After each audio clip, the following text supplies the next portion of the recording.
Ukraine के winter war रणनीति का खुलासा सामने आया है। रूस की सप्लाई लाइन पर अटैक किया जाएगा, क्रीमिया पर तेज हो सकते हैं हमले, रूस पर और घातक हमले का प्लान बनाया जा रहा है।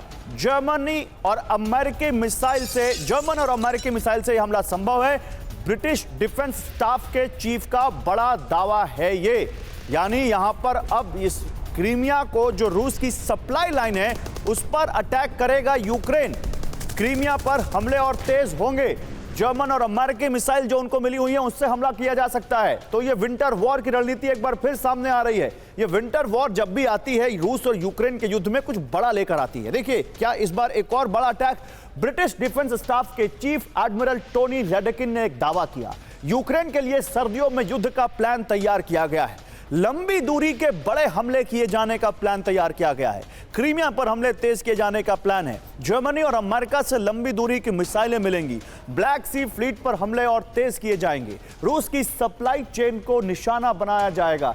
एक और इस बारे में मेरे पास बिग वॉल है, आइए आपको इस वॉल पर जानकारी देता हूं, फिर जाऊंगा एम्बेसडर सज्जनहार के पास। ये देखिए विंटर वॉर क्या है चुनौती। 2 महीने बाद यूक्रेन में भारी ठंड का मौसम शुरू होने जा रहा है। सर्दियों में तापमान वहां -5 से -10 तक चला जाता है। इसके बाद भारी बर्फबारी और ठंड के बीच सैन्य मूवमेंट बेहद मुश्किल होगी। पश्चिम से मिले भारी टैंक्स सर्दियों में बेअसर होंगे।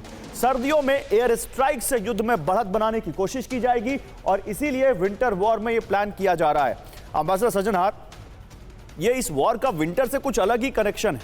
वैसे तो एक बड़ा फेमस डायलॉग है विंटर इज कमिंग, लेकिन ये जो वॉर है विंटर ओलंपिक्स में जब पुतिन और जिनपिंग की मुलाकात हुई तब से ये वॉर आगे बढ़ी और अभी तक देखिए फिर ये तीसरी विंटर आ रही है उस विंटर ओलंपिक से जोड़े। सर ये आपको लगता है कि ये सर्दियों में एक बार फिर कुछ बड़ा हो सकता है इस वॉर में जो प्लान सामने आ रहा है? देखिए उम्मीदें बहुत देश रखते हैं। जैसे आपको याद होगा जब पिछले साल फरवरी में शुरुआत हुई थी, यूक्रेन का कॉन्फ्लिक्ट शुरू हुआ था, तो रूस का यही मंशा थी, यही आशा थी जो एक बारी सर्दी होगी वहां पर यूरोप में और उनके पास गैस नहीं होगी तो अपने घुटनों पर आ जाएंगे। पर अब लकीली क्या हुआ, पिछले साल एक उन्होंने थोड़ा अरेंजमेंट कर लिया, दूसरा एलएनजी आ गया अमेरिका से, कतार से, तीसरा वहां पर सर्दी इतनी ज्यादा नहीं पड़ी, तो इसीलिए यूरोप बिना किसी खास दिक्कत के वो आगे बढ़ता गया। थोड़ा इन्फ्लेशन वगैरह यकीनन वहां पर हुआ। अब जो है तीसरी, आपने बिल्कुल ठीक कहा है, ये तीसरी सर्दी और तीसरी बर्फबारी होने वाली है और इसको देखना होगा जो कितनी भयंकर ये सर्दी पड़ती है, क्योंकि अगर सर्दी बहुत ज्यादा पड़ती है तब तो यूरोप के बहुत मुश्किल इसमें सहना पड़ेगा। परंतु ये जो इनका आपने बता रहे हैं, जो उनका स्ट्रैटेजी, जो उन्होंने प्लान बनाया है, वो मैं समझता हूं बिल्कुल ठीक प्लान है। उनके अपनी जो उनके पास एसेट्स हैं और जो उनकी वीकनेसेस हैं, जो क्योंकि वहां पर आप सर्दी के मौसम में ना टैंक्स जा सकते हैं, ना आपकी इन्फेंट्री ट्रैवल कर सकती है, या आप मिसाइल का इस्तेमाल करेंगे या आप एयर पावर का इस्तेमाल करेंगे।